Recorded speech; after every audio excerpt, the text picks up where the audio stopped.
Howdy folks, and welcome back to the Luminary Shop. I'm Rick, and I want to tell you that this new schedule of putting out a video every other week instead of every week has really helped me catch up on some of my backlog and hopefully will help me keep up as we go on. Now I've got some really good projects coming up in the next couple of weeks, and so I hope you'll stick around and see some more lamp work. Well, today I have an interesting project to get started on, and that's these 40-inch tall white manufacturing company Hearse lamps made in Bridgeport, Connecticut, probably between 1895 and 1905. The reason I know that is I have a couple of old catalogs with lamps made by this company in very similar design, not exactly the same, but very similar in that date period. So I'm assuming that that's about when these lamps were made, 1895 to 1905.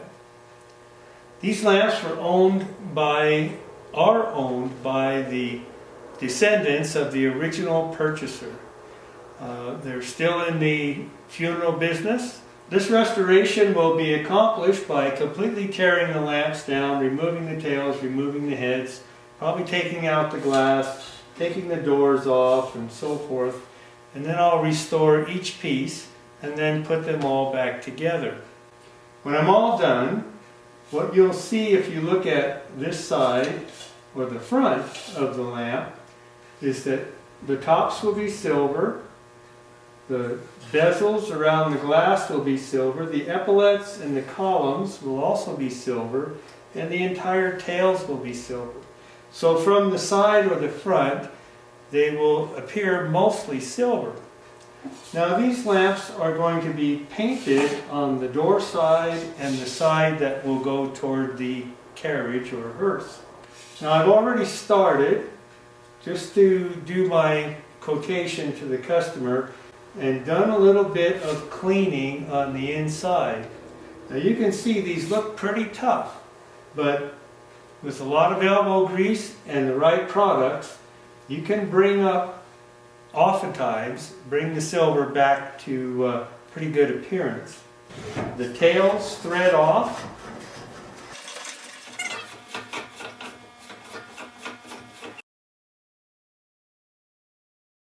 Now one thing about this particular lamp is when the customer shipped it, they didn't protect the top and it got smashed in the shipping.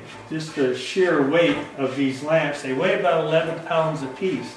So that rattling around in a box without anything to stop it can do some damage. Fortunately, I have a replacement with the correct threads, and I'll be able to use that in the restoration. Decoration or finial is in good shape on this one. By the way, these finials are obviously interchangeable, so if you had another one with the right thread on it, it could be put on in place of this one. Now I'm told that these Hearse lamp companies actually had a variety of decorations for the top of their lamps depending upon what the deceased person's family would request. And many of them had some significance, such as Masonic symbols or other fraternal order symbologies. So I'm going to go ahead and get started on this project, and it'll probably take several videos to show all the steps that are required. I'll start by removing the heads.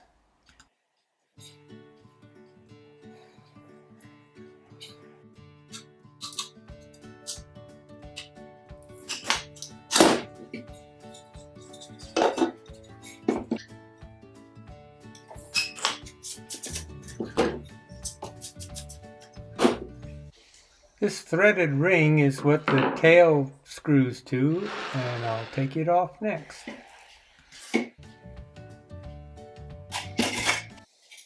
Then the compound spinning at the base of the lamp comes off.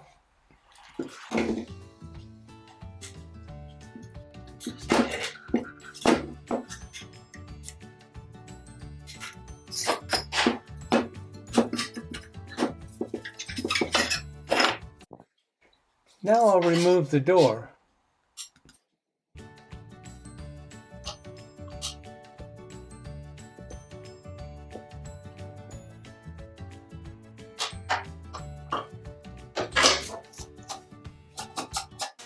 And part by part, piece by piece, I will dismantle the rest of the lamp.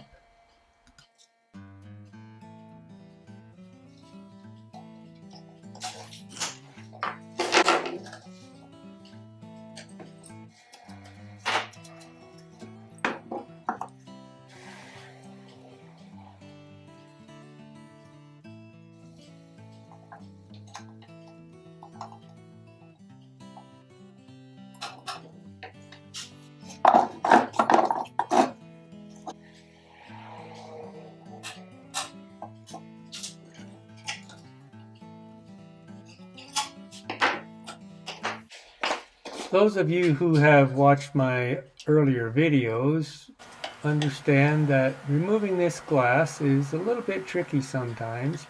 This is the original glass, and I sure don't want to crack or break it.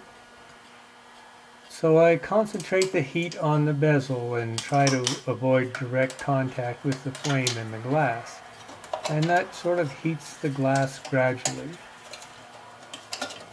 On a piece of glass this large, I like to get the glass out first, and then I can go back and take that bezel off without worrying about cracking the glass.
Well, the next thing I'm going to attempt to do is remove these lead castings, these shoulder decorations, so that I can send them in and have them polished and silver plated so that they'll match the rest of the fancy metal that we actually put on the outside of this lamp.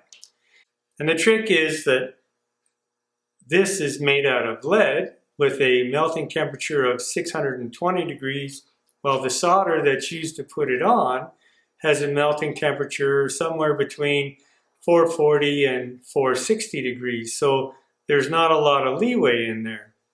Now, when you take into consideration that the tip of my torch, right at the very hottest part of the flame, this is propane, is about 1400 degrees. So I need that differential in order to create enough heat in this base metal. So I'll start heating out here at the edges, and I'll move it closer and closer in, and hopefully everything will release here at the same time. And this is not soldered on the top or the bottom. So all I have to do is release the solder on the two sides, and this piece will fall off, hopefully. Now I'm going to use a little piece of flattened out welding rod and pry it in here and pry up on that as I heat this and see if we can get them off.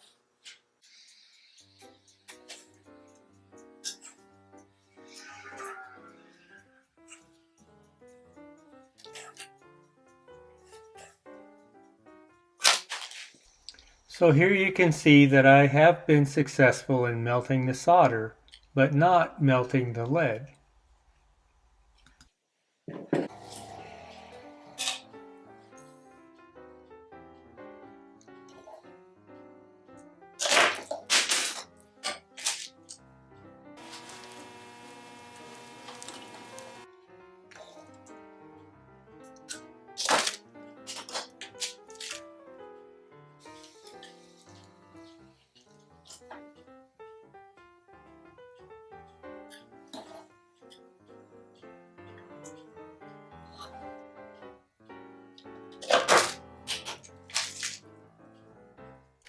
So I'm getting pretty close to having these lamps broken down into their basic components.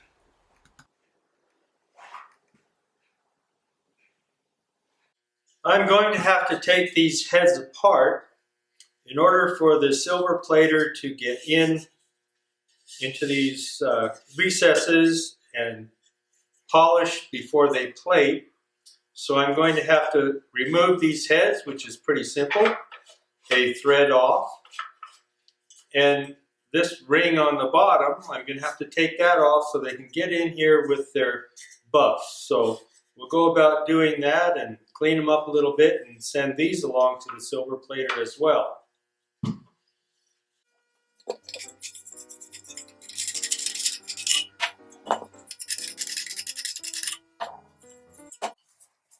There's a central core in each one of these heads that serves to strengthen and support that assembly. It also holds these bottom spinnings on, so I have to melt the solder at the bottom and turn these little tabs back all the way around so that it can be removed.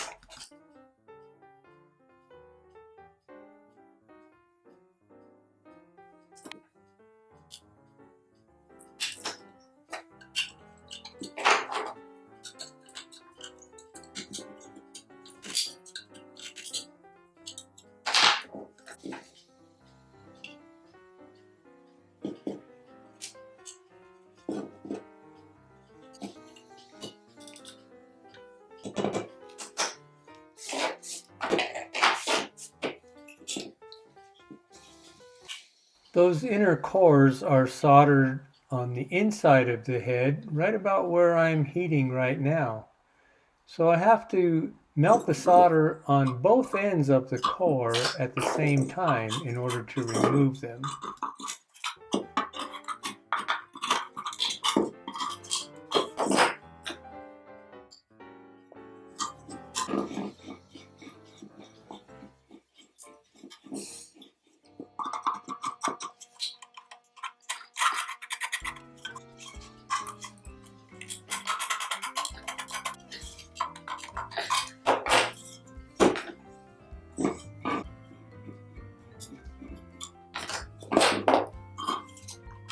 Whoops, there goes the torch.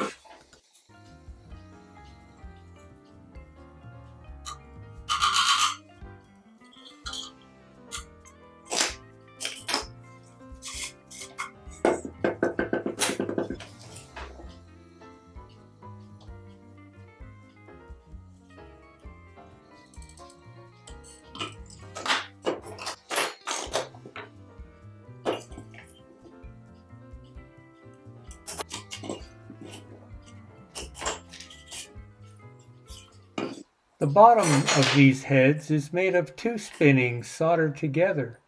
It makes for a stronger part and a neater job when I get to the stage of soldering these.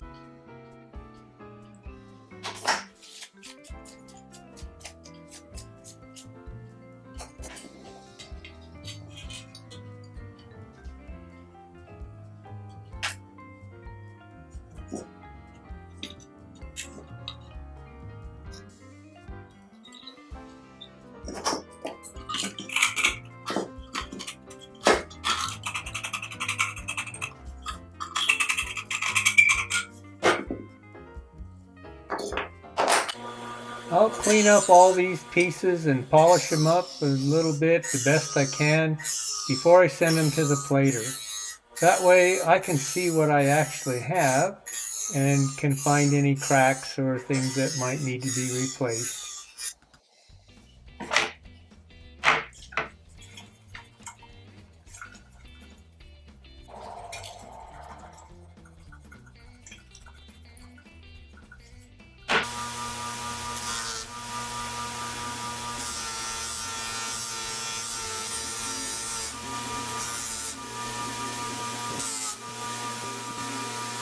Some of these parts, such as these columns and the bezels on the glass, were made of a particular metal called white metal, patented by the White Manufacturing Company.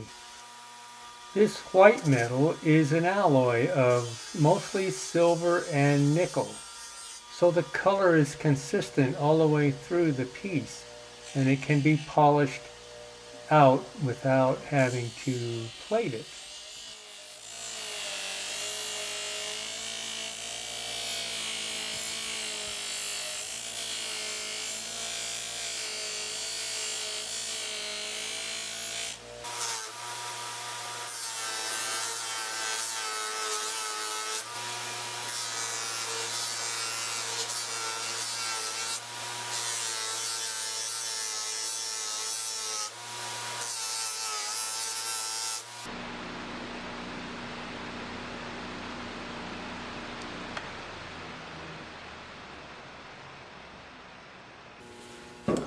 Well, lastly, we have these tails.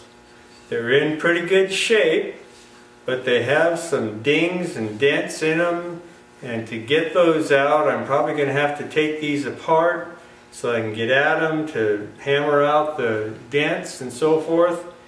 And so I'll go ahead and clean these up and take them apart and knock out the dings, and we'll have to put them back together and then send them on to the plater as well.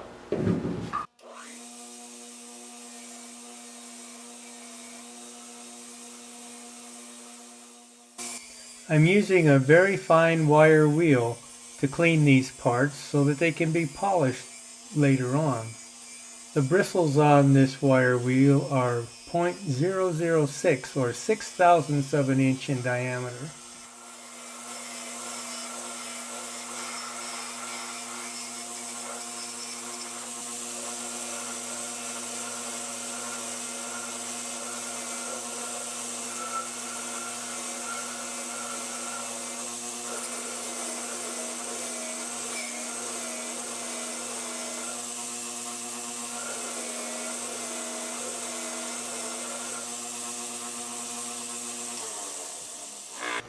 In the next video, I'll tear these tails down, do the repairs, and clean them up along with the rest of these parts to send to the silver plater.